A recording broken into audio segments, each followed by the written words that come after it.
Alright students, my name is Ritesh Dahiya और अगले session में हम करने वाले हैं आज photo electric effect and matter waves. Now दोनों बहुत ही आसान चैप्टर हैं और एटलीस्ट एक सवाल और इनफैक्ट इसके 2 सवाल यूजुअली आपको नीट के एग्जाम में देखने को मिलते हैं और ये अपना आधे पौन घंटे में चैप्टर दोनों पार्ट खत्म हो जाएंगे। तो इसको अच्छे से ध्यान से देना। तो इसके थ्योरेटिकल सवालों के लिए पहले शुरू में थ्योरी कवर करेंगे और उसके बाद टुवर्ड्स एंड अपने क्वेश्चन सॉल्व करेंगे। ठीक है, सो कुछ फॉर्मूले जो आपको ध्यान रखना होगा, चैप्टर मुश्किल कतई नहीं है। ऑलराइट, मूविंग फॉरवर्ड नाउ, सबसे पहले यहाँ पे हम चालू करते हैं डिस्कशन नेचर ऑफ लाइट पे। मैं आपको इसके बारे में थ्योरी थोड़ी सी अपडेट करता हूँ। सो नेचर ऑफ लाइट की जब हम बात करते हैं तो इस नेचर ऑफ लाइट के ऊपर साइंटिस्ट के बीच में, फिजिसिस्ट जो रहे उनके बीच में कई सालों तक लड़ाई चली है। लड़ाई एज इन कई सालों तक डिबेट चली है और उसके ऊपर डिसएग्रीमेंट और एग्रीमेंट वहाँ पे रहे और उनका कॉन्फ्लिक्ट ऑफ वो रहा है कि लाइट का नेचर क्या है। So now in 1675 Newton he suggested theory which is called Newton corpuscles theory. उस थ्योरी में न्यूटन ने सजेस्ट किया कि लाइट जो है, so he was looking at, हुआ ये कि he was looking at the candle, मोमबत्ती देख रहा था और वहाँ से सवाल ये आया कि इस मोमबत्ती से रोशनी यहाँ से वहाँ तक, यहाँ से वहाँ तक, या पूरे कमरे में कैसे जाती है। सो ही डिवाइस इस थ्योरी के छोटे छोटे कॉर्पस्कुल्स हैं, छोटे छोटे पार्टिकल्स हैं। वो पार्टिकल यहाँ से जो आपकी लाइट की इंटेंसिटी है वो लेके यहाँ से दीवार तक या जहाँ तक भी वो लाइट जा रही है वहाँ तक वो एनर्जी लेके वो कॉर्पस्कुल्स यहाँ से वहाँ तक ट्रैवल करते हैं।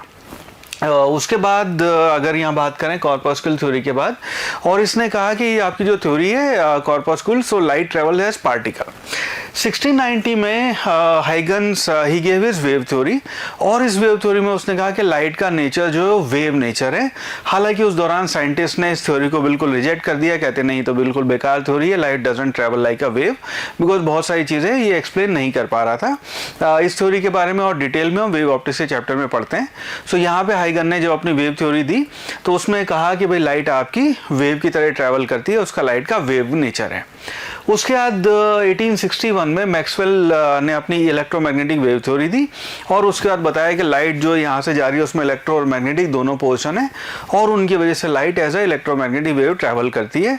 और उसके बाद ये एस्टेब्लिश हो गया कि लाइट को हम अब वेव थ्योरी की तरह पढ़ेंगे, लाइट को वेव की तरह देखेंगे ना। उसके बाद आफ्टर 40 इयर्स प्लैंक जो है ही गेव हिज अपनी थ्योरी क्वांटम मैकेनिक्स या फिर ब्लैक बॉडी रेडिएशन को एक्सप्लेन करने के लिए he gave a quantum mechanics, quantum theory वहाँ पे उसने इंट्रोड्यूस किया और उसमें कहा गया कि लाइट जो है travels like a particle, because वो जो फिनोमिना था, इसको हम हीट के चैप्टर में पढ़ते हैं, तो वो जो फिनोमिना था वो सिर्फ और सिर्फ तभी आप एक्सप्लेन कर सकते हैं जब लाइट को आप पार्टिकल माने।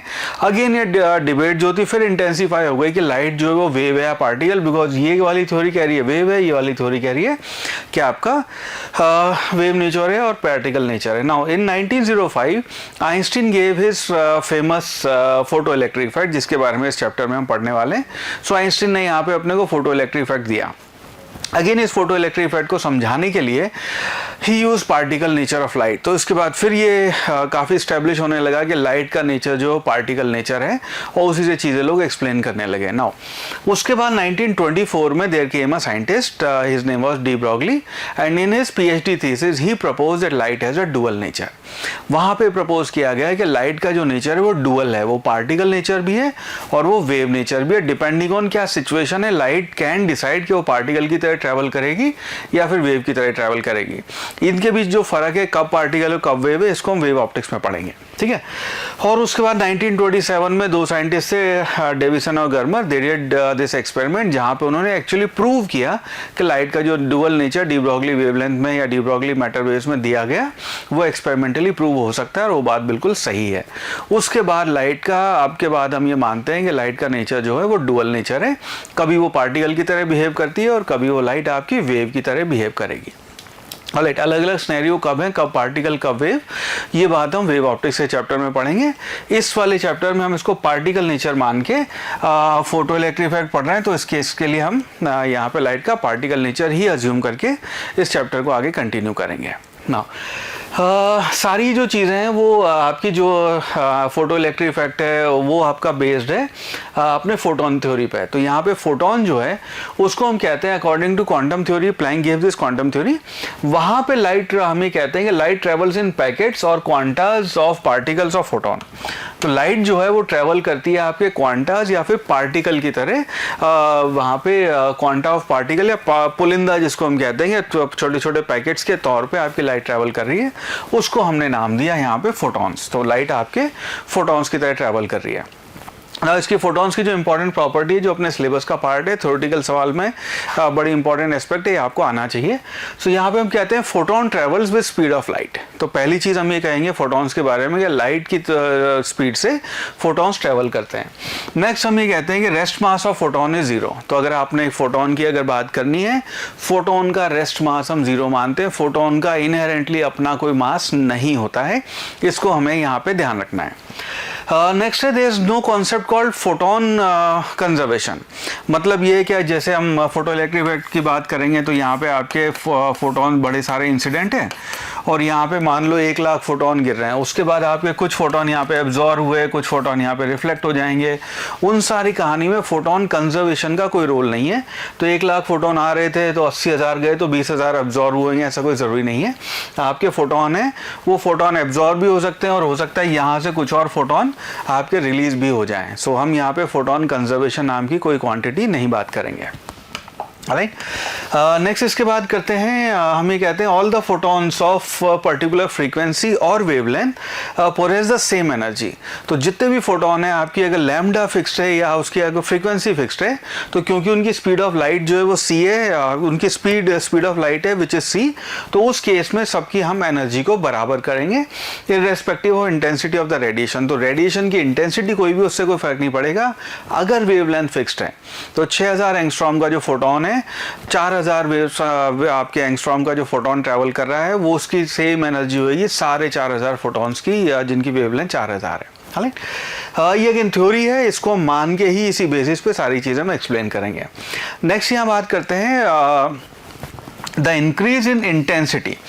तो अगर हम जो अपना इंसिडेंट है, जैसे फॉर एग्जांपल ये आपकी फोटोन यहाँ पे इंसिडेंट हो रहे हैं और ये जो फोटोन यहाँ पे आके हिट कर रहे हैं आपकी मेटल प्लेट पे, तो इसका जो भी सोर्स है, उस सोर्स की अगर आप इंटेंसिटी इंक्रीज कर देंगे, उस केस में आपका this implies increase in number of photons crossing a given area पर सेकेंड। तो आपकी इंडिविजुअल फोटोन की एनर्जी इंक्रीज नहीं होगी। नेक्स्ट पार्ट ये है कि आपकी इंडिविजुअल एनर्जी इंक्रीज नहीं होगी, लेकिन उस केस में अगर आपने इंटेंसिटी इंक्रीज की है तो नंबर ऑफ फोटॉन जो उस एरिया को क्रॉस कर रहे हैं पर यूनिट सेकेंड, वो आपके बढ़ जाएंगे। अगर इंटेंसिटी डबल की है तो आपके डबल फोटॉन से जब उस एरिया को क्रॉस कर रहे हैं हर सेकंड में। राइट, एक चीज और यहाँ पे हम रे ऑप्टिक्स में जो बात करते हैं वही हम यहाँ यूज करेंगे। हम ये कहते हैं कि when light travels from one medium to another medium, उस केस में फ्रीक्वेंसी रिमेन सेम। तो आपकी फ्रीक्वेंसी एक मीडियम से दूसरे मीडियम जब लाइट जाती है, फ्रीक्वेंसी चेंज नहीं होगी, बिकॉज फ्रीक्वेंसी जो है वो आपके सोर्स का फंक्शन है। तो जिस भी सोर्स से आपकी लाइट आ रही है वो डिटरमाइन करता है कि उस सोर्स की जो फ्रीक्वेंसी है वही आपके वेव की यहाँ पे आपके लाइट की फ्रीक्वेंसी रहेगी। ठीक है, तो वो चेंज यहाँ पे हम नहीं करेंगे। ठीक है, इन चीज़ों, छोटी छोटी थ्योरेटिकल चीज़ें, इनका हमने ध्यान रखना है। आई होप ये चीज़ें आपको समझ में आई। For your notes if you want you can take screenshot. है, चलो अब आगे बढ़ते हैं। ठीक है, सो यहाँ पे हम फोटॉन्स के बारे में ये कहते हैं कि फोटॉन्स पोजेसेस अ मोमेंटम। तो जो भी आपका फोटॉन है उसका जो मोमेंटम देते हैं उसको हम लिखते हैं फोटॉन का momentum will be equal to h divided by lambda. Now h जो है ये आपका प्लैंक्स कांस्टेंट है। प्लैंक ने एक कांस्टेंट दिया जिसकी वैल्यू होती है 6.6 इंटू 10⁻34 जूल सेकेंड। ये प्लैंक कांस्टेंट आपको याद होना चाहिए और साथ के साथ इसकी यूनिट भी ध्यान रखना। ठीक है, तो प्लैंक्स कांस्टेंट की यूनिट जूल सेकेंड होगी। तो ये आपका कांस्टेंट है, ये आपकी वेवलेंथ है। नेक्स्ट यहाँ पे बात करते हैं फोटोन जो है उसकी एनर्जी जो होगी। तो एनर्जी को हम यहाँ पे लिखते हैं this will be equal to H C by lambda. तो अगर आपका कोई फोटोन है वो लैम्डा फ्रीक्वेंसी से ट्रैवल कर रहा है तो उसकी वैल्यू आपकी एच सी बाय लैम्डा होगी। और एच आपका प्लैंक कांस्टेंट है, सी आपका स्पीड ऑफ लाइट है और लैम्डा आपका वेवलेंथ है। इससे आपकी एनर्जी की वैल्यू आ जाएगी। नाउ यहाँ पे हम एक और बात करते हैं। हम ये कहते हैं कि अगर वैसे तो फोटोन का मास होता नहीं है, लेकिन हमसे कई बार सवाल ज़रूरत पड़ जाती है, हमसे कई बार ऐसे सवाल पूछे हुए हैं कि मान लो मान लो अगर फोटोन का मास होता तो कितना होता, है नहीं, पर मान लो अगर होता तो कितना होता। उस केस में हम यहाँ पे ये यूज़ करते हैं कि एनर्जी जो है उसको आप लिखते हैं HF, इसको आपने सी बाय लैम्डा को, इसको आप HF भी लिख सकते हैं। F आपकी फ्रीक्वेंसी हो गई, H आपका प्लैंक्स कांस्टेंट हो गया, तो ये तो आपकी एनर्जी हुई। उसको जो आइंस्टीन की इक्वेशन थी mc² उसके बराबर कर देते हैं, तो इसका मतलब हो गया जो आपका m हो गया वो हो गया HF। मैं जानबूझ के म्यू का साइन इरेज करके उसको f लिख रहा हूँ, बिकॉज बहुत बार ऐसा होता है इसको हम v कहते हैं और टेढ़े वाले को म्यू कहते हैं, और ये फ्रीक्वेंसी होता है। अगर यहाँ पे नोट्स बनाते हुए गलत हो जाए या मैंने v लिखा और उसकी जगह आपको म्यू लगा तो गलती हो जाती है, तो उसकी जगह फ्रीक्वेंसी f ही यूज़ करना चाहिए। तो यहाँ जो इसकी वैल्यू आ जाएगी m की मास की, वो हो गई HF डिवाइडेड बाय c², या फिर आप h/c लैम्डा इसकी वैल्यू यूज़ कर सकते हैं। तो डायरेक्टली इसको यूज़ करके आप इक्विवेलेंट मास बता सकते हैं। होता नहीं है, पर यू कैन से कि अगर मास होता तो इतना होता। राइट, आई होप ये चीज़ आपको ध्यान रहेगी। नेक्स्ट इसके बाद बात करते हैं यहाँ पे इलेक्ट्रॉन वोल्ट, है ना। ऑलराइट, नाउ इलेक्ट्रॉन वोल्ट एक कॉन्सेप्ट है, इसको हम कई बार पूरे मॉडर्न फिजिक्स में कई बार यूज़ करते हैं, तो मैं इसको स्पेसिफिकली चाहता हूँ आपको ये बात पता हो कि इलेक्ट्रॉन वोल्ट है क्या चीज़। नाउ हम ये कहते हैं कि मान लीजिए आपका कोई एक चार्ज है, आपने इस तरह का सिस्टम बनाया कि ये आपकी चैम्बर है, ये आपका वैक्यूम है, और यहाँ पे आपने इसके अक्रॉस बैटरी ऐसे कनेक्ट कर दी, तो ये आपकी V वोल्ट की बैटरी आपने यहाँ पे लगा दी। अब यहाँ पे एक छोटा सा चार्ज है जिसकी वैल्यू है मान लीजिए Q, और क्योंकि आपने पोटेंशियल लगाया हुआ तो यहाँ पोटेंशियल V हो जाएगा, यहाँ पोटेंशियल 0 हो जाएगा। अब इस चार्ज को जब आपने बैटरी को ऑन किया, इस चार्ज को आपने यहाँ से दौड़ाना शुरू किया, तो चार्ज आपका इस हायर पोटेंशियल से लोअर पोटेंशियल की तरफ भागेगा और इसके अंदर आपकी एनर्जी आ जाएगी। So energy that will be equal to, हम देंगे हाफ mv²। नाउ ये आपकी जो हाफ mv² आएगी एनर्जी, इसको यहाँ लिख लेते हैं। सो आपकी एनर्जी हो गई हाफ mv²। नाउ ये आपकी इसके अंदर काइनेटिक एनर्जी आ जाएगी।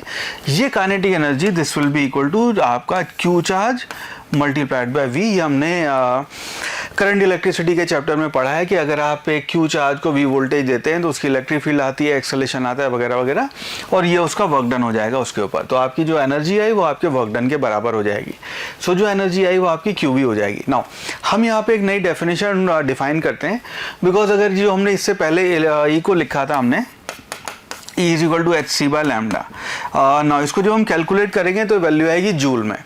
जूल अगर अपने सब एटॉमिक पार्टिकल इलेक्ट्रॉन, प्रोटॉन और आपके अल्फा पार्टिकल के दुनिया में जाएंगे तो जूल आपकी बहुत ज़्यादा एनर्जी है। एक आपके उस सब एटॉमिक पार्टिकल के पास उतनी एनर्जी होती नहीं है, तो उसको हम यहाँ पे कन्वर्ट करते हैं एनर्जी के एक और यूनिट में जिसको हम कहते हैं इलेक्ट्रॉन वोल्ट। तो इलेक्ट्रॉन वोल्ट में इसको हम कन्वर्ट करेंगे। तो इलेक्ट्रॉन वोल्ट है क्या? Energy gained by an electron when it is accelerated through a potential difference of 1 volt. तो अगर आपने यहाँ पे ये चार्ज हो गया आपका E और ये V हो गया आपका 1, तो अगर आपने एक इलेक्ट्रॉन को 1 वोल्ट सप्लाई किया है तो जो उसके अंदर काइनेटिक एनर्जी आएगी उसकी वैल्यू होगी 1 इलेक्ट्रॉन वोल्ट। तो एनर्जी की वैल्यू हो गई आपकी इतने जूल। ये इलेक्ट्रॉन का चार्ज मल्टीप्लाइड बाय आपका V1 हो गया, तो electron volt is equal to 1.6 into 10⁻⁻19 joule. NEET के आपके एक एग्जाम में सिर्फ ये सवाल पूछा हुआ है 1 electron volt is equal to how many joules. ये आपको बात पता होनी चाहिए, इसलिए मैंने यहाँ पे इसको अच्छे से कवर किया है।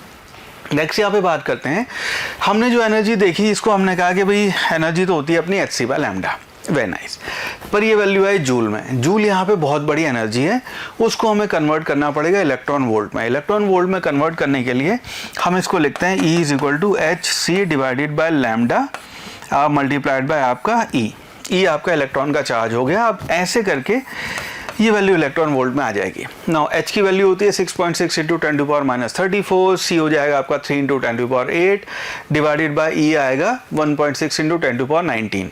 नाउ इस सब को अगर आप हर बार एग्जाम में कैलकुलेट करने लगेंगे तो आपका टाइम बहुत वेस्ट होएगा। इसको हम पहले कैलकुलेट करके रख लेते हैं, और कैलकुलेट करके हमने देखा कि इसको जब हम कैलकुलेट करते हैं इसकी वैल्यू आ जाती है 12400। यानी कि आपकी E की वैल्यू आप इलेक्ट्रॉन वोल्ट में अगर निकालना चाह रहे हैं एनर्जी की वैल्यू, उसको आप डायरेक्टली ये कर सकते हैं 12400 डिवाइडेड बाय लैम्डा। पर ये ध्यान रखना है लैम्डा आपका एंगस्ट्रॉम में है।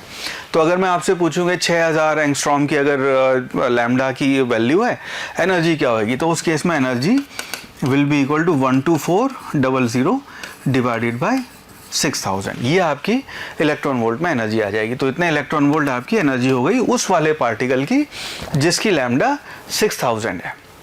That's it. So this will give you rough idea, ठीक है, ये आपकी एनर्जी की इससे वैल्यू आ जाएगी। आई होप ये चीज़ आपको क्लियर हुई। नेक्स्ट यहाँ पे हम बड़ी इंपॉर्टेंट बात है, इसको वो करते हैं, इसको कहते हैं नंबर ऑफ एमिटेड फोटॉन्स। तो अगर आपके फोटॉन्स है, अगर आपका कोई सोर्स है, उसकी हमें पावर दी हुई है, तो अक्सर आपके इस तरह के सवाल आते हैं नीट में, आपसे सवाल पूछा हुआ है कि मान लीजिए कोई सोर्स है जिससे आपके फोटोन, ऐसे ही आपका सोर्स है, लाइट उससे बाहर आ रही है, उस सोर्स की पावर P है, राइट।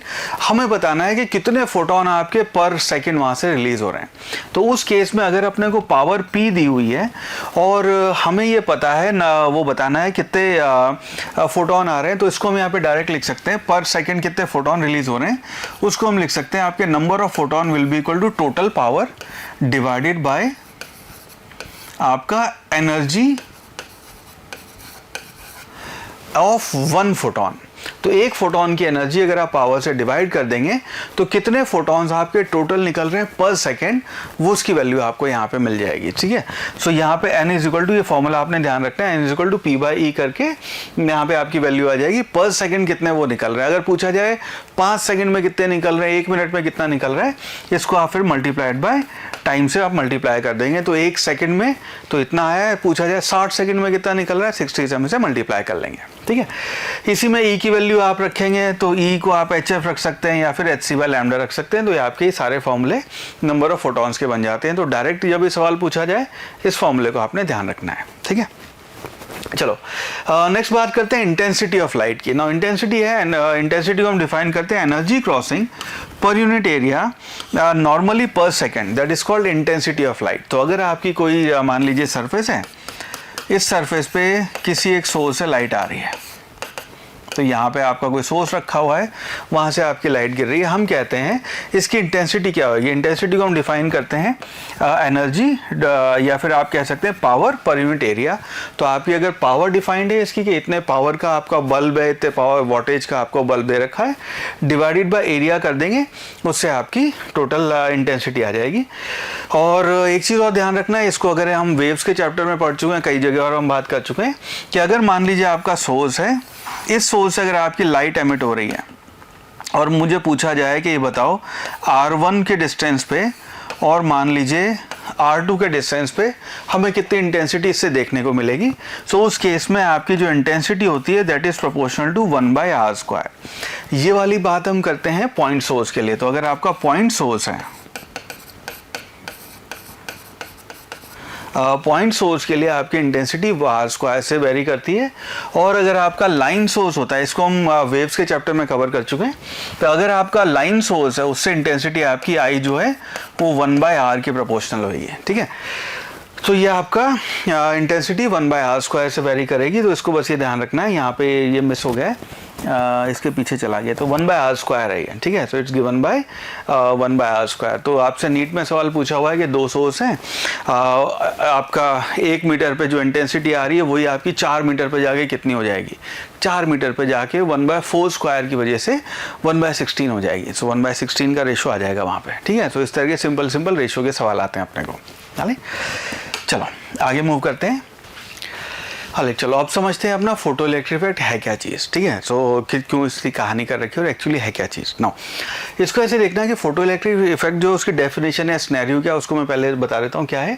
हम ही कहते हैं व्हेन रेडिएशन, जो आपकी लाइट है, विजिबल लाइट होगी या फिर अल्ट्रा वायलेट हो गई या इंफ्रारेड या फिर एक्सरे हो गई या फिर गामा रेज हो गई, ये आपकी जब आप ऑफ सम ऑप्टिमम वेवलेंथ और frequency are made incident on the surface of metal, electrons वहाँ से आपके इजेक्ट होते हैं। इस फिनोमिना को हम कहते हैं photo electric effect. Now this principle, this entire thing is based on conservation of आपका एनर्जी। और in this effect the incident photon of light is completely absorbed by the electron and in the surface of photo sensitive material. Now हो क्या रहा है यहाँ पे, हुआ ये कि इसको समझाने के लिए, इसको समझने के लिए साइंटिस्ट ने बहुत सारे एक्सपेरिमेंट किए, बहुत सारे लोगों ने इसको समझाने की कोशिश की, लेकिन सक्सेसफुली समझा नहीं पाए। 1905 में Albert Einstein he was able to successfully actually इसको समझाने के लिए जो एजम्पशन लिए, जो थ्योरी डेवलप की, उसके बेसिस पे वो एक्चुअली समझा पाया कि एक्चुअली फोटो इलेक्ट्रिक इफेक्ट में हो क्या रहा है। Now what is happening is कि अगर आपने मान लीजिए यहाँ पे एक बल्ब लिया 100 वाट का, ठीक है, और यहाँ पे आपने जब बल्ब लिया उसके बाद हमने देखा यहाँ पे नो इलेक्ट्रॉन्स एमिटेड, इलेक्ट्रॉन का एमिशन यहाँ पे नहीं हुआ, ठीक है। उसके बाद हमने कहा कि अच्छा 100 वाट के बल्ब से नहीं हुआ तो हम एक काम करते हैं, हम अगला सिनेरियो बनाया हमने, यहाँ पे हम 200 वाट का बल्ब ले आए, ठीक है, उस पे भी आपके इलेक्ट्रॉन का एमिशन नहीं हुआ, ठीक है। और उसके बाद हमने क्या किया कि 200 वाट के बल्ब पे भी नहीं हो रहा, 100 पे भी नहीं हो रहा, लेट्स डू वन थिंग, हमने फिर एक डिफरेंट कंपनी का डिफरेंट उसका हमने एक और बल्ब खरीदा और वो हमने बल्ब देखा यहाँ पे 100 वाट का बल्ब था और 100 वाट का बल्ब, और उसके बाद इलेक्ट्रॉन आपके यहाँ पे इजेक्ट होने शुरू हो गए, यहाँ पे इलेक्ट्रॉन्स आपके इजेक्ट हो गए। सो हम वी वर क्लूलेस कि व्हाई इज इट कि 100 वाट के इस बल्ब पे, इस कंपनी के बल्ब पे आपके फोटॉन्स इजेक्ट नहीं हो रहे, 100 वाट के इस कंपनी पे आपके फोटॉन्स इलेक्ट हो रहे हैं, इसके 200 वाट पे भी इजेक्ट नहीं हुए, ठीक है। इट इज ऑल्सो पॉसिबिलिटी कि 50 वाट पे भी हो जाए। So we were all confuse कि चल क्या रहा है यहाँ पे, 100 वाट पे नहीं हो रहे, 200 पे नहीं हो रहे, दूसरी कंपनी के 50 पे हो रहे हैं, उसके 100 पे भी हो रहे हैं, ठीक है। ऑफकोर्स इसके 150 200 पे भी हो सकते हैं। सो इसको समझाने के लिए आइंस्टीन एक्सप्लेन विद दिस। सो यहाँ पे इसको ऐसे समझना, हम ये कहते हैं कि हर जो आपकी बॉडी है, जिस भी प्लेट है जहाँ से आपके इलेक्ट्रॉन एमिट हो रहे हैं, वहाँ पे we define something called work function. Work function ऐसा है कि ये मान लीजिए आपकी सरफेस है, इससे आप चाहते हैं इलेक्ट्रॉन आपके एमिट हो जाएं। इलेक्ट्रॉन एमिट करने के लिए यहाँ पे आपको जो फोटॉन्स इसके ऊपर गिर रहे हैं, उन फोटॉन्स की एनर्जी एक सर्टेन लिमिट से ज़्यादा होनी चाहिए। अगर वो सर्टेन लिमिट से, जिसको हम यहाँ पे भी थ्रेशोल्ड फ्रीक्वेंसी, थ्रेशोल्ड वेवलेंथ की बात करेंगे, पर इसको उस टर्म में समझने से पहले बेसिक समझते हैं कि अगर उस से ज़्यादा एनर्जी है तो वो फोटोन, जब यहाँ पे मान लीजिए मैं हाइड्रोजन वो बनाऊँ, ये न्यूक्लियस है आपका और ये आपका इस तरह का सिस्टम है कि यहाँ पे आपका एक इलेक्ट्रॉन ऐसे घूम रहा है, ठीक है।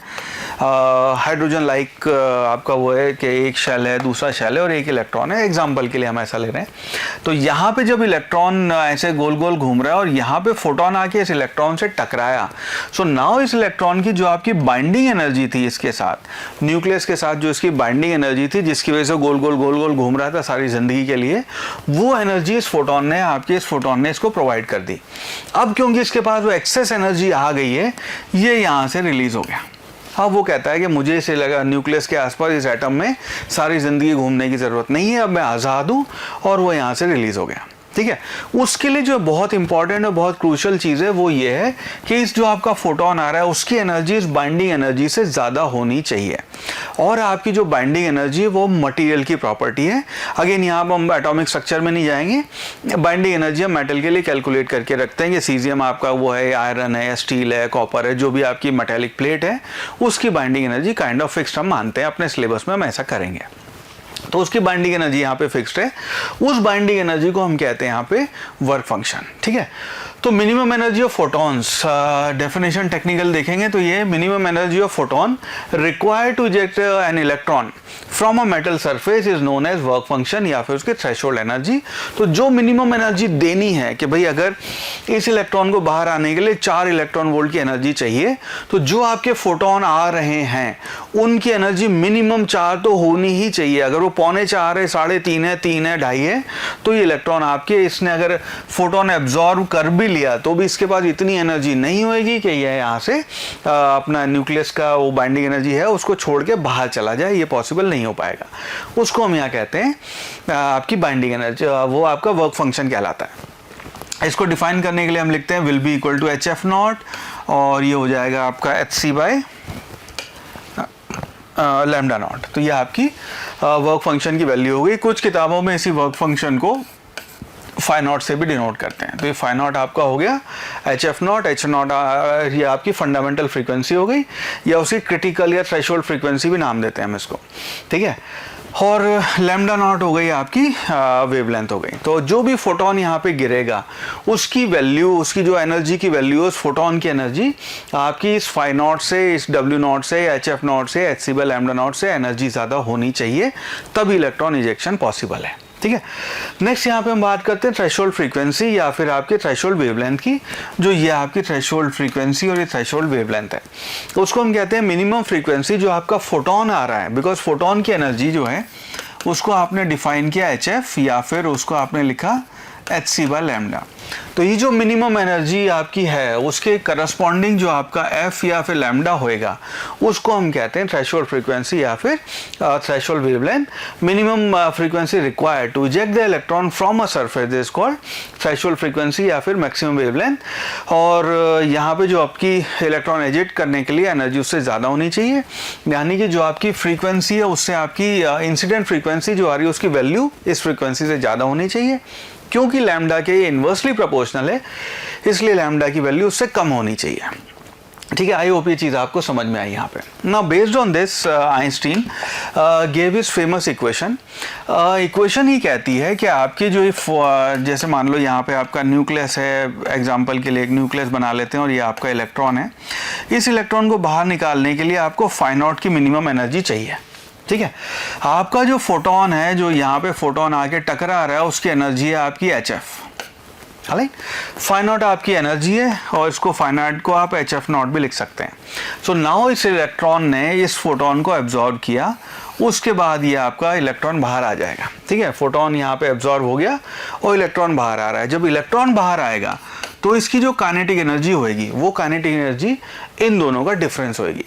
मान लो एनर्जी रिक्वायर्ड थी 4, ठीक है, आपको जो चाहिए थी एनर्जी मिनिमम 4 देनी है और आपने यहाँ पे देके भेजा है मान लीजिए 4.35 इलेक्ट्रॉन वोल्ट में बात कर रहे हैं, इतनी एनर्जी आपने देके भेजी है। तो आपकी जो काइनेटिक एनर्जी थ्योरेटिकली पॉसिबल है मैक्सिमम वैल्यू, वो इन दोनों का डिफरेंस होगा। भाई 4 तो इसने अपनी उधारी चुका ली और जो डिफरेंस बचा उससे वो बाहर आ गया। ठीक है, सो ये आपकी kinetic energy maximum will be equal to HF minus φ0 या W0, ये आपकी काइनेटिक एनर्जी मैक्सिमम हो जाएगी।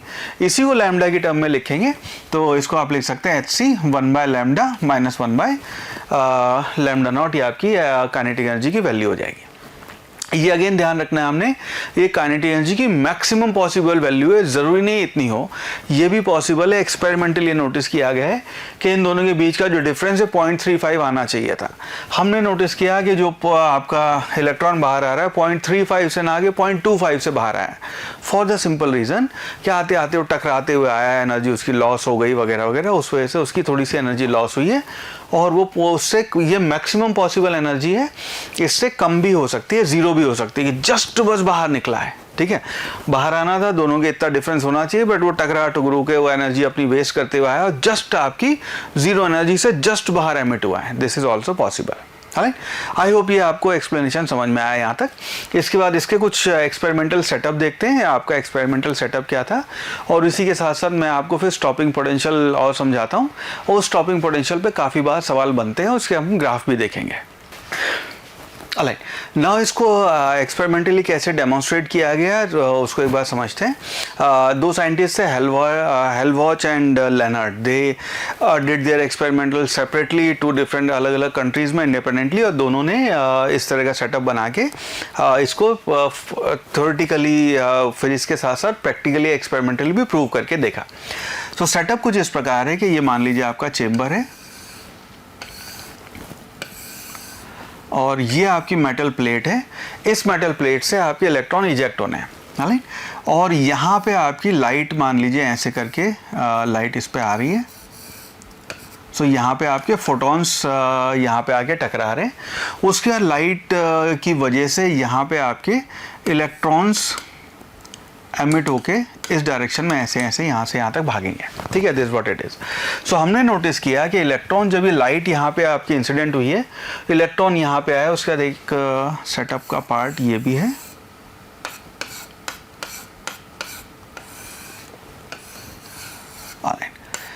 ये आपकी V की वैल्यू है, ये एक्सटर्नल बैटरी लगा रखी है हमने यहाँ पे।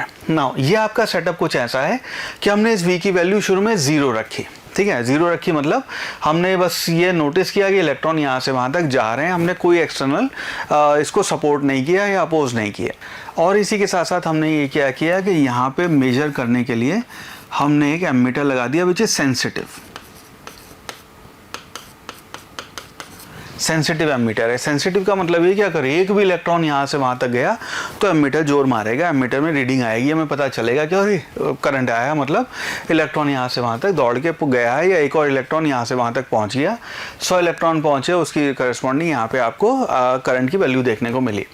नाउ यहाँ पे जो हमें ग्राफ देखने को मिले, जब हमने V की वैल्यू 0 की, हमने ये देखा कि I वर्सेस I जो है आपका, I आपका करंट और ये आपकी इंटेंसिटी, जो भी ये सोर्स है उस सोर्स की इंटेंसिटी जो है वो जैसे ही हमने डबल की, हमारे करंट की वैल्यू डबल हो गई। तो हमने देखा ये डायरेक्ट प्रोपोर्शनल है, ये उस केस में जो आपका V की वैल्यू 0 है, आपने कोई एक्सटर्नल बैटरी नहीं लगाई हुई। तो हमने नोटिस किया कि यहाँ पे जो इलेक्ट्रॉन यहाँ से वहाँ तक भाग के पहुँच रहे थे, वो यहाँ से जो आपके इलेक्ट्रॉन पहुँचे हैं, वो इलेक्ट्रॉन पहुँचे एक सर्टेन वैल्यू, अगर हमने इंटेंसिटी बढ़ा दी तो हमारे वो डबल इलेक्ट्रॉन पहुँच गए, ऐसा हमने नोटिस किया। तो ये जो आपका ग्राफ आया I वर्सेस I का, ये ग्राफ आपका स्ट्रेट लाइन आया। अब इसके बाद हमने क्या किया, हमने यहाँ पे V की वैल्यू पॉजिटिव लगाई। हमने कहा कि V को पॉजिटिव वैल्यू लगाते हैं। पॉजिटिव वैल्यू लगाने का हमारा पर्पस ये था, हमने ही क्या किया इसमें, पॉजिटिव वैल्यू लगा के हमने किया कि अगर कोई इलेक्ट्रॉन है, मान लो यहाँ से यहाँ तक जाने के लिए आपको एनर्जी की वैल्यू जो है, आपकी जो एनर्जी यहाँ से वहाँ तक आएगी, वो मान लो EV उसकी एनर्जी है, ठीक है, आपकी काइनेटिक एनर्जी, आइंस्टीन की इक्वेशन देखेंगे, kinetic energy max will be equal to HF minus HF naught.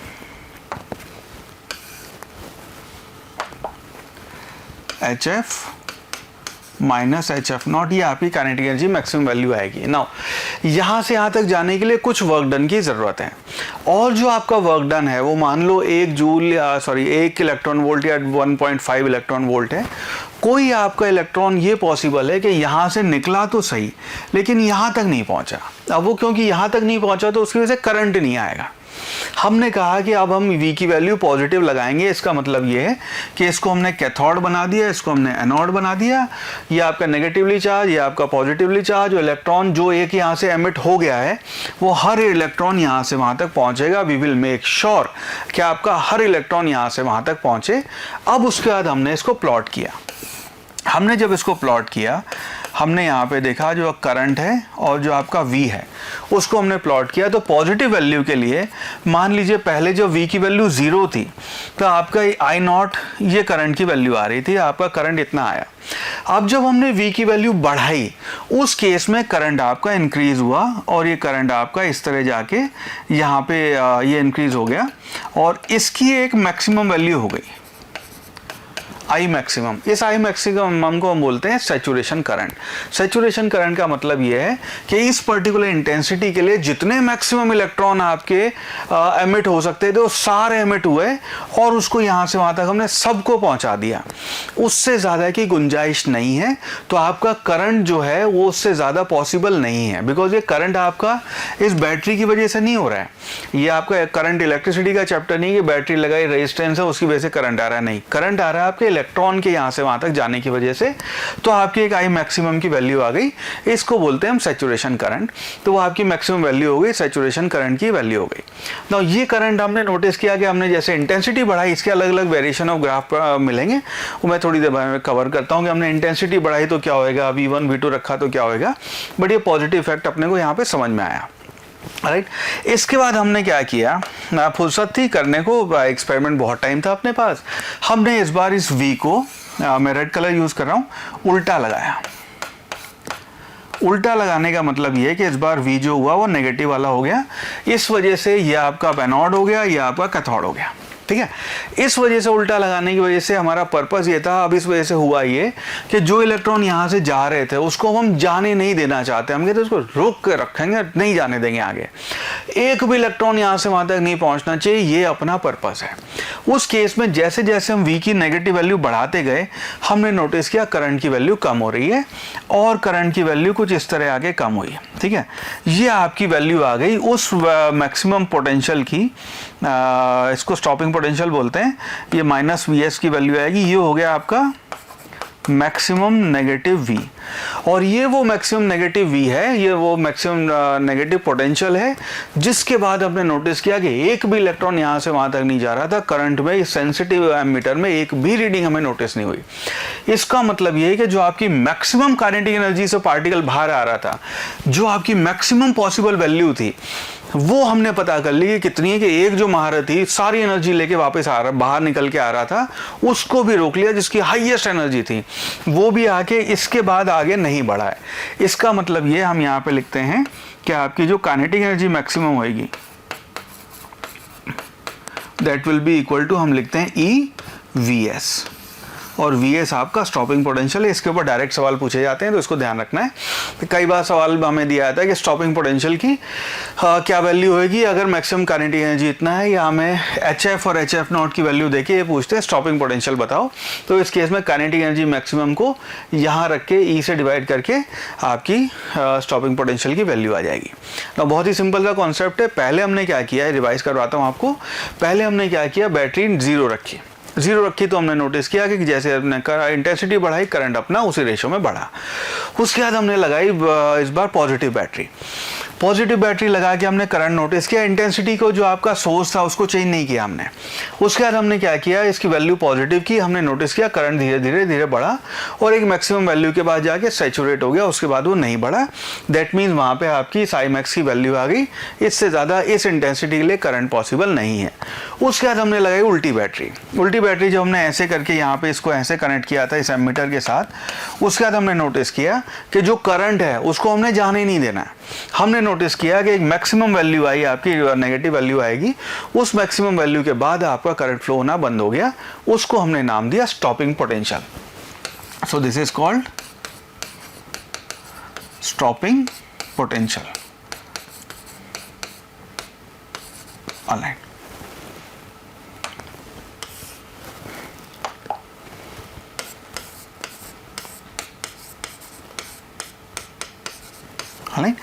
ये आपका स्टॉपिंग पोटेंशियल हो गया। इसके बाद आपका इसकी वैल्यू आपकी काइनेटिक एनर्जी मैक्सिमम के बराबर हो जाएगी और इसके बाद आपके इलेक्ट्रॉन का मूवमेंट 0 हो गया यहाँ पे। नेक्स्ट यहाँ पे बात करते हैं इंपॉर्टेंट थिंग्स जो आपको फोटो इलेक्ट्रिक जो अपना एक्सपेरिमेंट था उसके बारे में पता होने की ज़रूरत है। थ्योरेटिकल सवाल बनते हैं इसके ऊपर।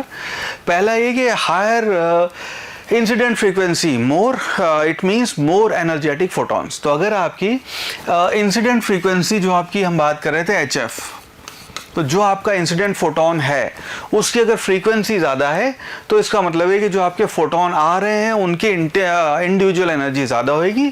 इसका मतलब ये है कि आपकी एनर्जी जो है इलेक्ट्रॉन की बाहर निकलने वाले जो इलेक्ट्रॉन है उनकी एनर्जी ज़्यादा होगी, बिकॉज डिफरेंस उनका ज़्यादा था।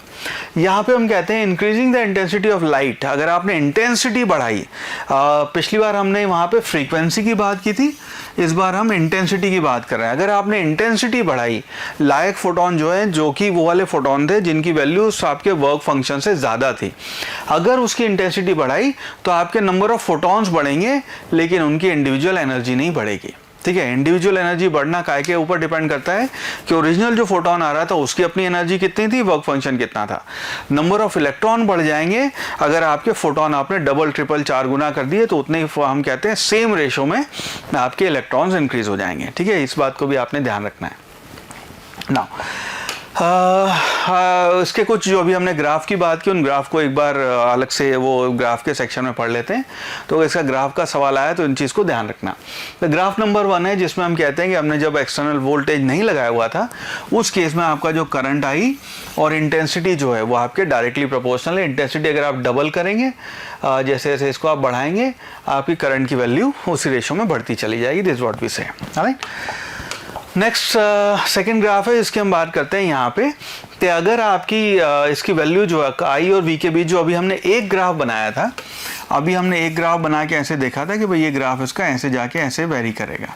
ना ये बात तो हो गई आपकी इसके लिए, एक ग्राफ के लिए। ना इस केस में अगर हम यहाँ पे अपने अगर आपसे सवाल ऐसा पूछा जाए कि जो इंसिडेंट फोटॉन्स थे, ठीक है, उसकी ऐसे ऐसे आपको अलग अलग वैल्यू दे रखी है। ये आपका ग्राफ हो गया आई और ये हो गया आपका v। ठीक है, v आपका, एक काम करते हैं इसको v ये बनाते हैं बड़ा v, ये आपका v है। ठीक है, तो ये आप पोटेंशियल जो है पॉजिटिव डायरेक्शन में, नेगेटिव डायरेक्शन में ऐसे बना रहे हैं ना। ये हमने नोटिस किया VS1 जो है, ये आपका VS1 है, स्टॉपिंग पोटेंशियल 1। ये VS2 है। नाउ इस केस में अगर हमसे पूछा जाए कि आपकी अगर मान लो ये फ्रीक्वेंसी F1 थी, ये फ्रीक्वेंसी F2 थी, तो F1 F2 में से कौन सा ज़्यादा होएगा। नाउ इस केस में आप सिंपल सी बात ये करेंगे कि इस वाले केस में ये वाला क्योंकि स्टॉपिंग पोटेंशियल ज़्यादा है, तो यहाँ पे हम कहेंगे जो आपकी काइनेटिक एनर्जी होती है उसको हम लिखते हैं kinetic energy maximum will be equal to EVS। क्योंकि VS2 ज़्यादा है, इसका मतलब ये है कि आपकी स्टॉपिंग पोटेंशियल की जो वैल्यू है वो ज़्यादा होएगी, और इसको आप लिखेंगे HF माइनस HF नॉट।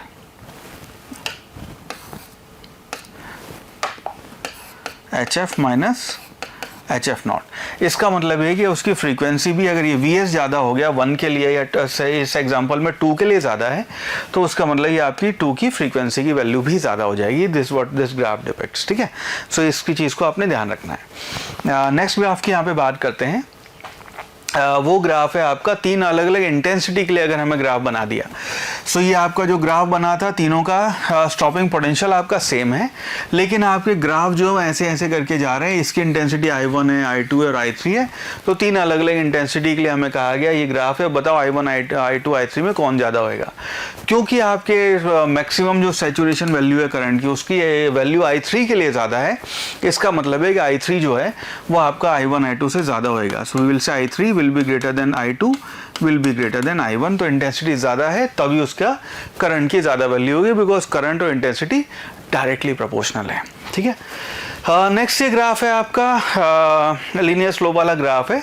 ये अगेन आइंस्टीन की इक्वेशन पे ग्राफ बना हुआ है। इसको हम कहते हैं kinetic energy maximum will be equal to HF minus HF naught. Now इसको अगर हम देखेंगे काइनेटिक एनर्जी और फ्रीक्वेंसी, इसको अगर हम 2 वेरिएबल माने तो ये आपका ग्राफ बन गया y is equal to mx minus c का। ना mx माइनस c का हमने ग्राफ थ्योरी में ग्राफ पढ़ा हुआ है।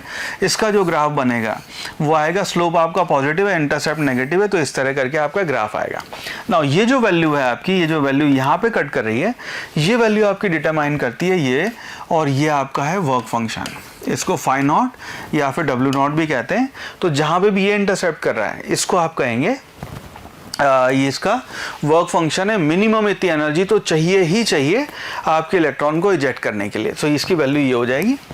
इस एक्सिस पे आपका काइनेटिक एनर्जी है और यहाँ पे फ्रीक्वेंसी है, तो ये आपकी इसकी ये वाली वैल्यू फाई नॉट हो जाएगी, या W नॉट जो भी आप यूज़ करते हैं ये उसकी वैल्यू हो जाएगी। Now that's what this graph says, ठीक है।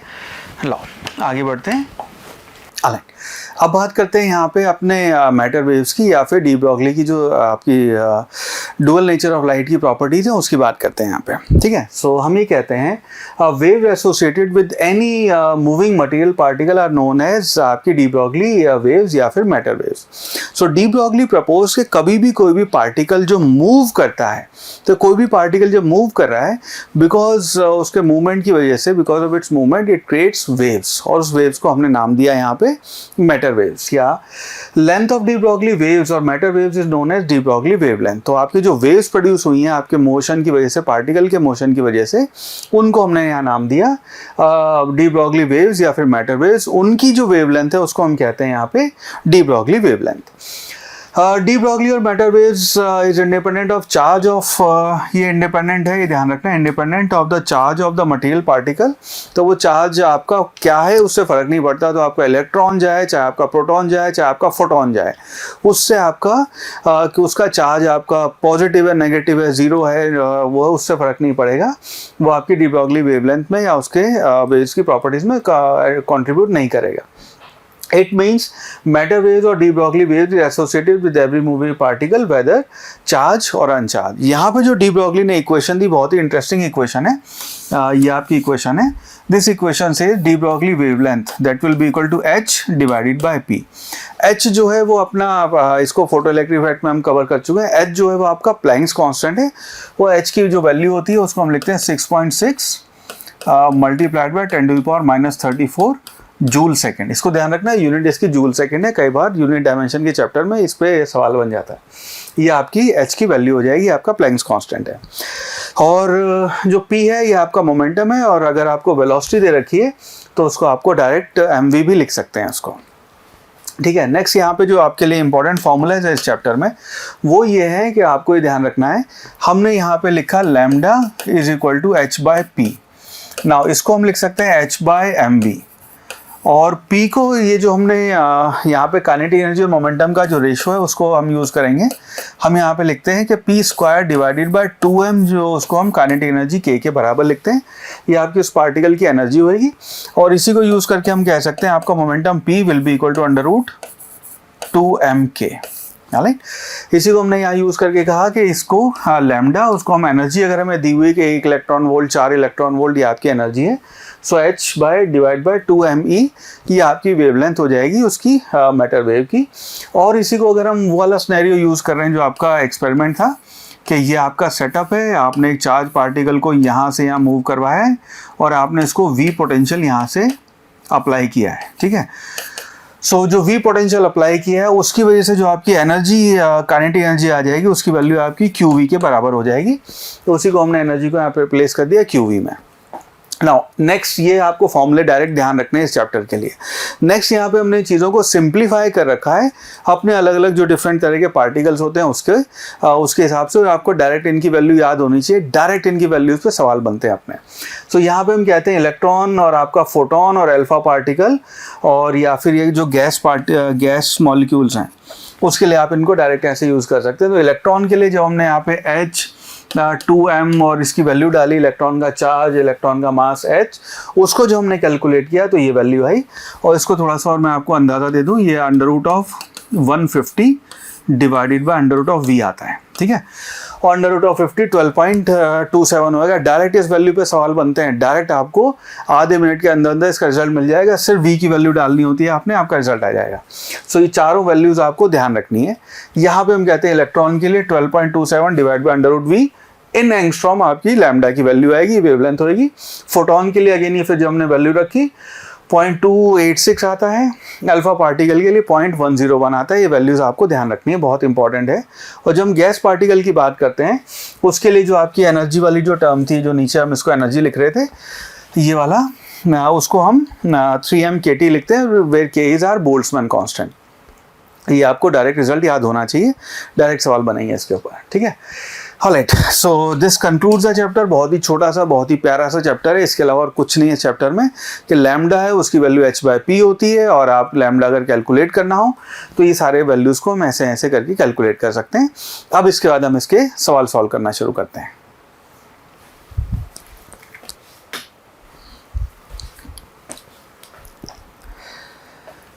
अगला सवाल देखते हैं। यहाँ पे सवाल कहता है wave is associated with matter. अपने यहाँ पे 4 ऑप्शन दे रखे हैं। When it is stationary, second option है when it is in motion with velocity of light only, third है when it is motion with any velocity, और अपना फोर्थ ऑप्शन है नन ऑफ दीज। नाउ ये अपने को डी ब्रॉगली वेवलेंथ की इक्वेशन से पता है। हम ये कहते हैं कि वेव की जो आपकी जो पार्टिकल मूव कर रहा है उसका h/p जो है ये आपकी लैम्डा की वैल्यू होगी, और इसको आप h/mv भी लिख सकते हैं, और ये v आपकी एनी वेलोसिटी है। तो इसका मतलब ऑप्शन नंबर सी, किसी भी वेलोसिटी से जब पार्टिकल चलेगा उसकी वेव प्रोड्यूस होएगी। सो ये आपकी इसकी वैल्यू आ जाएगी। Hence option number C would be the right answer. Alright, next question says an electron of mass small m when accelerated through a potential capital V has de Broglie wavelength lambda। तो जब आपने electron को capital V potential difference दिया है तो उसकी जो wave generate हुई है उसकी वेवलेंथ लैम्डा है। उसका सवाल है the de Broglie wavelength associated with the proton of mass capital M accelerated through the same potential difference will be. ये बात अपने को पता है, हमने यहाँ पे लिखा था जो अपना स्टैंडर्ड फॉर्मूला है, lambda will be equal to h/p, और इसको हमने लिख दिया था this will be equal to h/√2m k, और k को हम यहाँ लिख देंगे qv, आपका qv ये चार्ज हो जाएगा। ना इसका मतलब ये है कि लैम्डा जो है वो आपकी, बाकी सब तो h q सेम है तो लैम्डा प्रोपोर्शनल हो गया, और v भी आपका सेम है तो लैम्डा प्रोपोर्शनल हो गया आपका √m के, ठीक है। ये आपके मास के अंडर के इन्वर्सली प्रोपोर्शनल हो गया। तो उस केस में हम यहाँ पे लिख सकते हैं lambda proton divided by lambda electron will be equal to √ of mass of proton divided by mass of electron। Now यहाँ पे अपने को मास ऑफ ये कैपिटल एम और स्मॉल एम दिया हुआ है, which means lambda p will be equal to lambda electron, जो अपने को लैम्डा दिया हुआ है, multiplied by M divided by ये छोटा एम आएगा डिवाइडेड बाय स्मॉलर एम। तो ये अपना फाइनल आंसर हो गया, प्रोटॉन का ही हो जाएगा। हेंस हम कह सकते हैं option number D would be the right answer for this particular problem.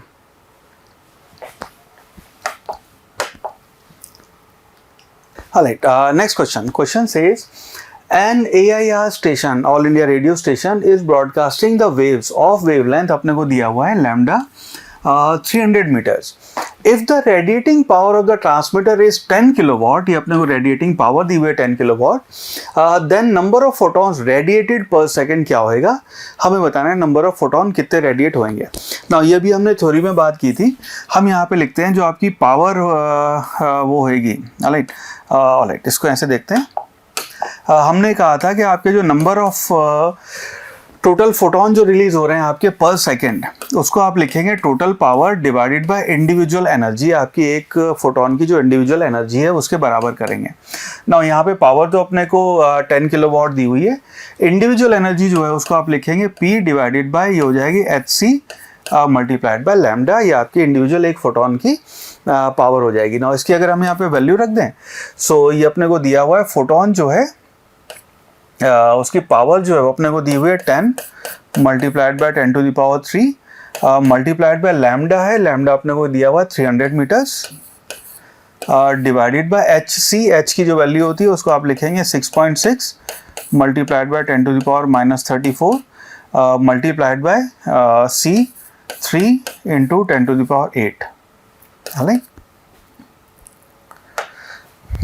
Now इसको जब हम कैलकुलेट करेंगे, सो एक 3 तो इससे 3 कैंसिल हो जाएगा, 10 की पावर 3 और 4 और 5 और 6, और ये ऊपर जाके -2 तो ये बन गया 10 की पावर ये आ गई 34 मल्टीप्लाइड बाय 10 की पावर ये बना 6 मल्टीप्लाइड बाय 10 की पावर ये आ गया -8। नाउ इसको डिवाइडेड बाय ये हो गया आपका 6.6। नाउ जब हम इसको कैलकुलेट करेंगे, सो इसकी वैल्यू हो गई 1 डिवाइडेड बाय आपका 6.6 मल्टीप्लाइड बाय 10 की जो पावर आई ये आ गई 40 में से आपने 8 माइनस किया, ये आ गया +32, ये इसकी वैल्यू हो गई। ना इसको अगर हम मैं 100 करके इधर वापस ले आए, सो ये हो जाएगा 100 डिवाइडेड, मैं कैलकुलेट करना सिखा रहा हूँ, multiplied by 1.6 multiplied by 10 to the power 30 10 to the power 30। ना ये अगर इसको हम ये लिखेंगे, ये हो गया आपका 6.6 को अगर मैं लिखूँ 100 divided bye 2 multiplied bye 3.3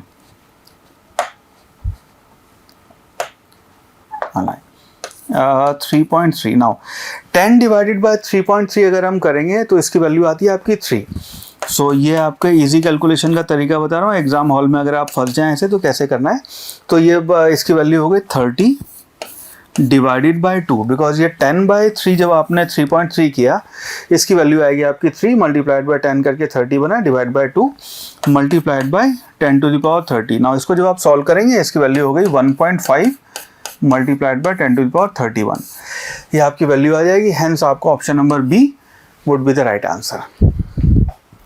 next question, question says the approximate wavelength of a photon of energy 2.48 electron volt क्या होगी। हमारे ऑप्शन है 500, 5000, 2000 या फिर 1000 एक्सट्रॉम। नाउ बहुत ही आसान सवाल है, ये बात अपने को पता है, हमने लिखा था कि energy will be equal to 12400 divided by lambda. ये आपकी एनर्जी इलेक्ट्रॉन वोल्ट में ऐसे आ जाती है और लैम्डा आपका यहाँ पे एंगस्ट्रॉम में रखेंगे, एनर्जी की वैल्यू आई थी। ना इसी को यूज़ करते हुए हम लिख सकते हैं आप lambda will be equal to 12400 divided by E हमें इलेक्ट्रॉन वोल्ट में रखना है और अपना फाइनल आंसर एंगस्ट्रॉम में आ जाएगा। राइट, तो ई की वैल्यू यहाँ पे अगर हम रख दें 2.48 which implies lambda is equal to 12400 divide by 2.48 angstrom. Now notice करेंगे 1.124 और 248 एक्चुअली इसका 2 से ही मल्टीपल हो रहा है, so this will be equal to इसकी जो वैल्यू बनेगी 1 2 3 4, so this will be equal to 10,000 divided by 2 angstrom, that will be equal to 5,000 angstrom. 5000 angstrom, ये आपकी फाइनल वैल्यू आ जाएगी। ठीक है, ये मैंने आपके लिए कैलकुलेट किया, बट अगर आप थोड़ा सा प्रैक्टिस करेंगे तो इसके सवाल यूजुअली मुश्किल नहीं होते हैं, कैलकुलेशन आसान होएगी। सो हेंस आपका option number B would be the right answer. चलो अगला सवाल कहता है when light of frequency 2f naught, where f naught is a threshold frequency, is incident on a metal plate, the maximum velocity of electron emitted is v1।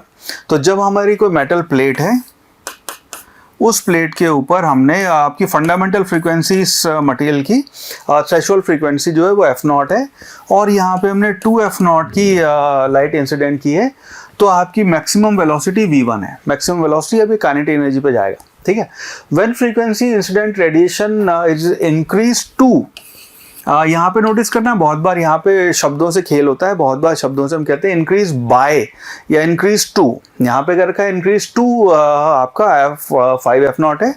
अगर word इस्तेमाल होता है increase by 5f not, तो पहले 2f not थी, 5 से increase कर दी तो 7 हो जाएगी। ठीक है, इस चीज़ का, छोटी सी चीज़ का ध्यान रखना। f नॉट 2f नॉट से हमने 5f नॉट कर दिया है।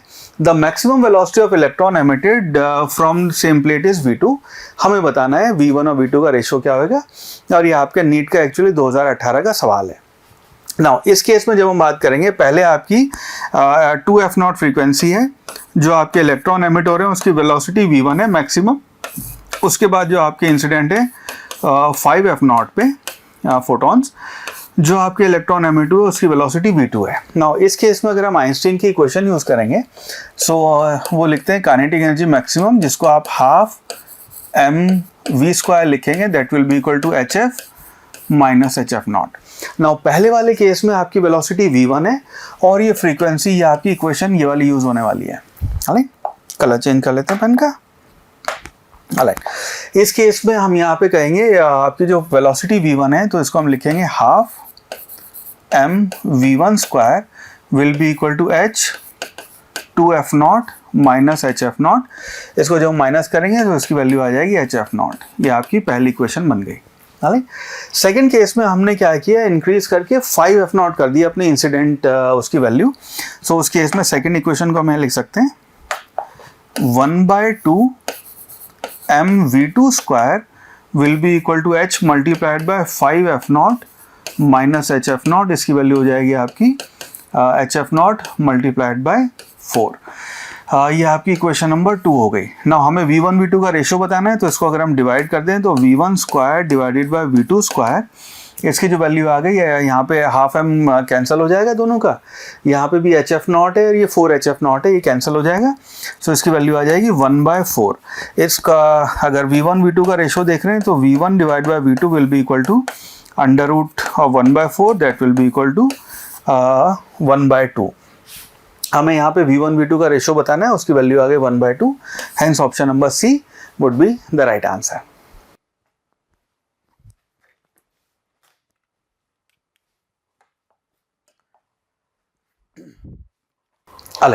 नेक्स्ट क्वेश्चन देखते हैं, 2015 का सवाल है। Question says a photo electric surface is illuminated successively by monochromatic light of wavelength lambda and lambda by 2.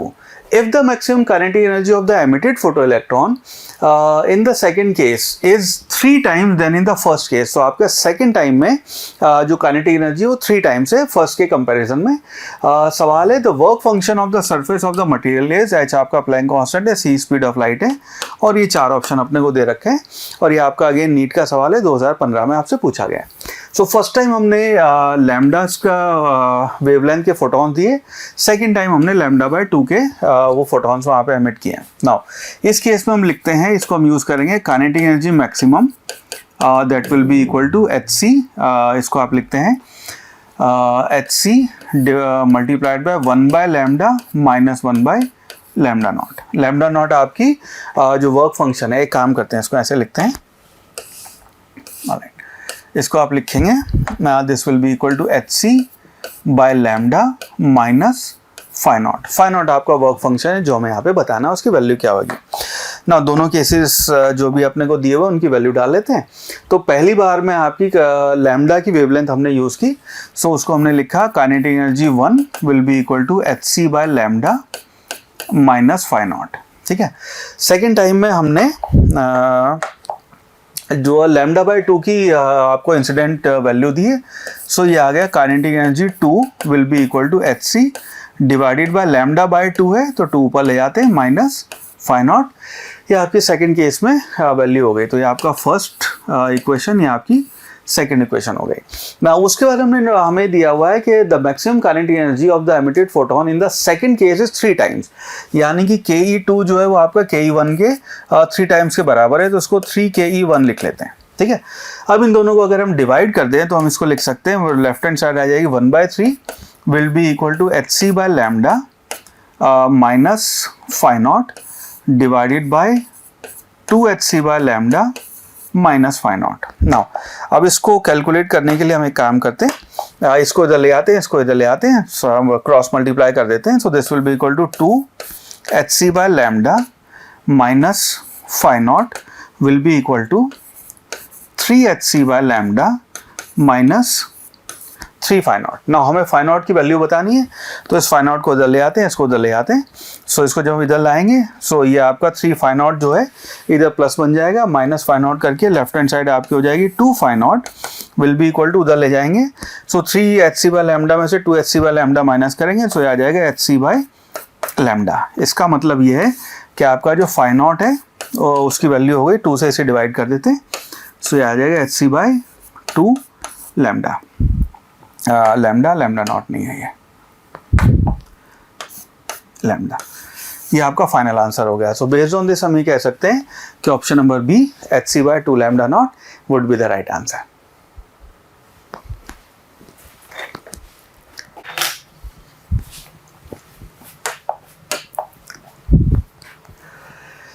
Next question, ये आपसे नीट 2015 में पूछा गया। Question says which of the following figure represent the variation of a particle momentum and associated de Broglie wavelength. आपकी जो wavelength है और momentum है उन दोनों के बीच में रिलेशन क्या होगा, उसका ग्राफ हमें बताना है, इनमें से कौन सा होगा। ना रिलेशन अपने को पता है, लैम्डा इज इक्वल टू हम h बाय p लिखते हैं। सो इसका मतलब है लैम्डा और p जो है वो आपके इनवर्स प्रोपोर्शनल हो गए, हेंस इनका जो ग्राफ बनेगा वो आपका हाइपरबोलिक ग्राफ आएगा, and hence option number B would be the right answer. वो आपका हाइपरबोलिक वेरिएशन है, इसको आप स्ट्रेट लाइन वेरिएशन कहते हैं विद अ पॉजिटिव स्लोप, ये स्ट्रेट लाइन वेरिएशन है विद अ नेगेटिव स्लोप, ये आपका पैराबोलिक वेरिएशन है, वो आपका हाइपरबोलिक वेरिएशन होगा। So option number B would be the right answer.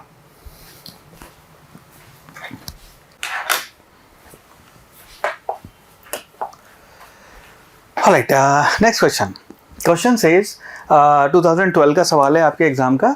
Question says if momentum of an electron is change by p, small p से अगर हमने उसे चेंज किया है, then the de Broglie wavelength associated with it changes by 0.5%। तो अगर हमने momentum में आपका जो इलेक्ट्रॉन का मोमेंटम जो है उसको p से चेंज किया है, तो आपकी जो वेवलेंथ है वो 0.5% से चेंज हो जाती है। सवाल है कि इनिशियल मोमेंटम कितना होएगा। ना ये थोड़ा सा एरर हैंडलिंग उस पर हो जाएगा, एरर जो हमने सीखा है एरर एनालिसिस करना, उसके बेसिस पे भी सवाल ही सॉल्व होएगा, तो ध्यान दीजिएगा। अपना जो रिलेशन है हम ये कहते हैं कि lambda is equal to h by p।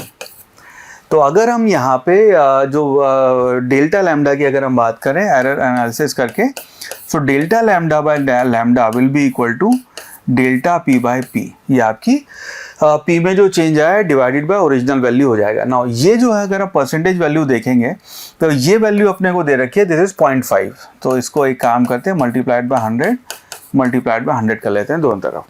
ये वैल्यू अपने को दे रखी है 0.5%। सो ये इसकी वैल्यू हो गई 0.5 will be equal to delta p जो है वो हमें स्मॉल चेंज जो है वो p दिया है, छोटा सा change, divided by original value आपकी एक काम करते हैं, ओरिजिनल वैल्यू जो है उसे p1 लिख लेते हैं, p नॉट कह देते हैं, original value p naught multiplied by 100। Now p naught को इधर ले आते हैं, सो आपका जो ओरिजिनल p नॉट है that will be equal to p multiplied by एक मिनट,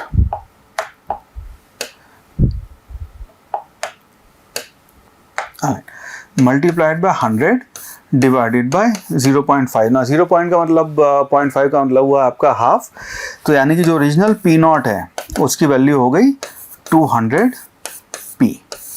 ये आपकी ओरिजिनल वैल्यू रही होगी, तभी जो आपने चेंज किया, मान लो इसको आपने P से चेंज किया तो वैल्यू हो जाएगी 201 या फिर 199। और अगर चेंज देखेंगे तो 1 में जो चेंज आया है 1 डिवाइड बाई 200 0.5% होएगा। सो जो सोचा जो समझा वो सब सही किया हमने। सो यहाँ पे थोड़ी सी कभी कभी कैलकुलेशन हो जाती है। थ्योरेटिकल सवाल के लिए तो पूरी थ्योरी हमने कवर की है, सवाल मैंने आपके लिए मोस्टली यहाँ पे कैलकुलेटिव ले लिए सो दैट आपकी प्रैक्टिस हो जाए। इस चैप्टर को अच्छे से प्रैक्टिस करके रखिएगा, एक सवाल मिनिमम 2 इसके डेफिनेटली आते हैं। Alright, I wish you all the best.